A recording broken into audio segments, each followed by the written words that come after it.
In the last exercise, we were able to take client messages that were sent to the server and broadcast them out to all other connected clients. In this last and final exercise, we're going to refactor the code such that we can now send messages of different types between the client and the server. In our index.html file, we'll start by looking at the sendMessageToServer function. Currently, whenever we send a message to the server, we use the wsClient.send method, passing the message directly typed into the chat box by the user. Now, we still want to send this message to the server. However, we want to package it inside of an object that defines the type of the message we're sending, as well as the data we want to send to the server. I'll go ahead and define a new object called data. And this data object should have a type property, which I'll assign to the string new message.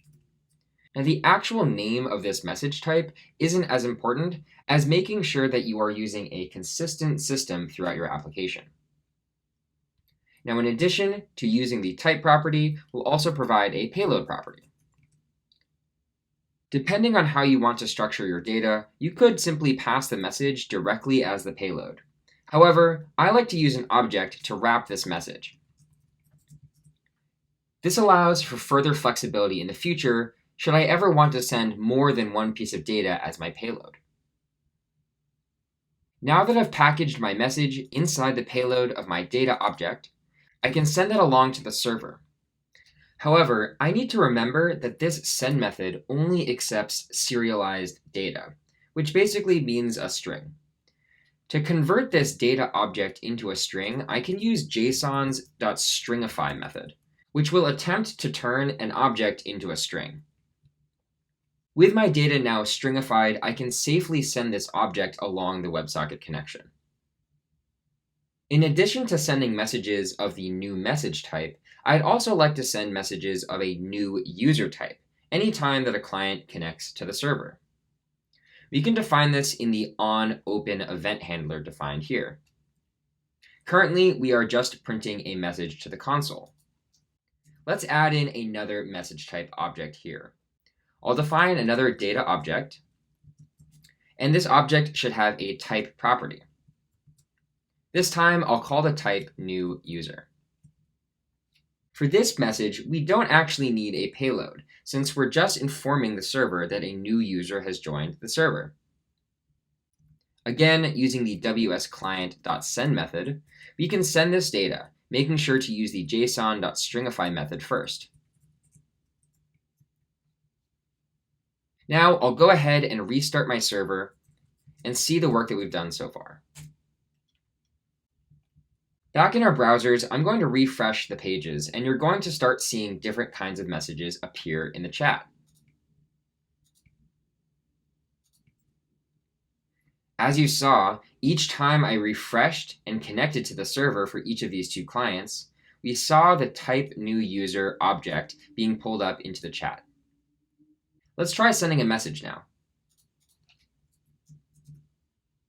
Now, when this client sends a message, the other clients receive that message in the form of a custom message object. Here we can see the type is new message, and the payload contains that message value of hi. Let's try sending another message. Again, we see the same result in the other two clients. Now that we can send messages of different types along our WebSocket connection, we can now parse these messages and display them to the user differently based on the type of message.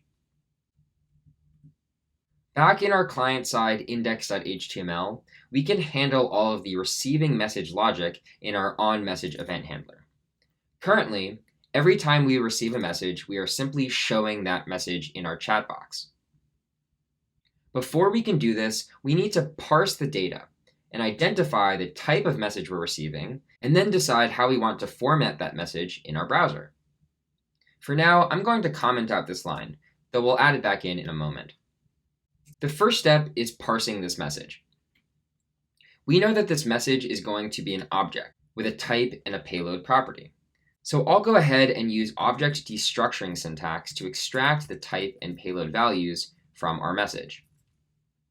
However, we need to remember that this message was stringified using the JSON.stringify method when it was sent over our WebSocket connection.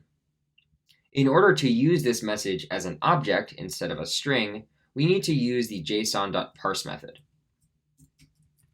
This method will attempt to turn any stringified object back into an object. With our message parsed and the type and payload extracted, we can go ahead and start using these values. To enable our client to respond differently to different message types, I'll use a switch statement, switching on the type value. Then I can write case statements for each type of message I expect to receive. I'll start with new user, and then I'll write a case for new message.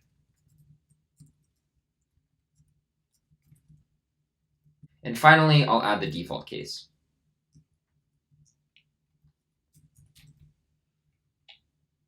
With my switch statement set up, I can now define responses for each message type I receive. For a new user, we can call the showMessageReceived function and pass in a string like new user has joined. To make this message more distinct, I can make it italic by wrapping it using the M tags. Now, for new message types, I want to just show the message that was received and sent by the other client.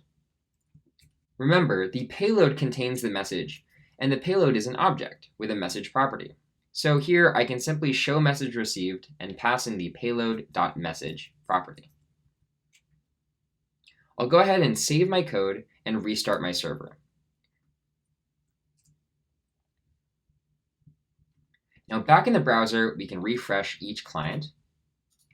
Now let's try sending a message.